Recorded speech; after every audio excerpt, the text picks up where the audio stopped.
on the whole list like yesterday? Any roster clarity? We'll know tomorrow. So it'll be good for everybody to find out tomorrow. We'll all find out at the same time, so we'll be good. You guys have been in some, close races for various things before, but with the San Jose result yesterday, is it any different when you're trying to come from behind? I mean, at the end of the day, we got to take care of ourselves. We got to get our points. We can't control what other teams do. If we get our points, the reason we're in the position we're in right now is that we didn't get points at times when we could have maybe gotten a point here or there. When you look at 3 games where we could maybe gotten 3 ties at the very minimum, that's 3 points more. That changes everybody's perspective. But for us now, it's if we accumulate our points, we win our games at home. We play well on the road and do what we've done on the road in the past, which is to be a good road team. Then things will take care of itself. But it's all about us. It's all about us. It's not about anybody else.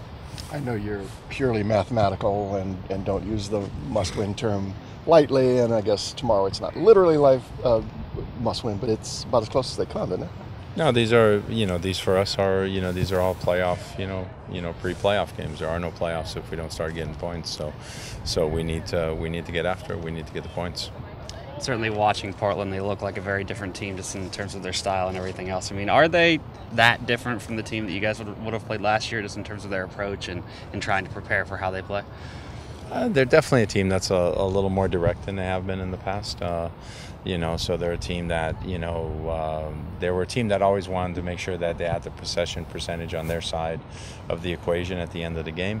But they're now a team that, if they only have 40 or 45% possession and they win the game, they're okay with that as well. So, they're definitely a little more direct, a little more I don't know, pace up front, but certainly trying to play to Adi's strength a little bit more. They know a little bit better how to use him. Is he going to be in their starting lineup tomorrow? We don't know. He hasn't been in the last few games, but he's come off the bench, and had great effect against Houston off the bench. So we'll see.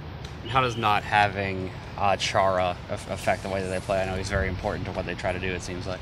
Chara's he's an important player to their team, just like Ozzy's an important player to our team, because Chara covers a ton of ground, and so, obviously they have people there. Jack Jewsbury's an experienced player who can play in the midfield, so they have different options that they can put in there. Forchive has played there as well for them a couple of times this year, but Chara's a good player, covers a lot of ground, does a lot of the unsung work for them.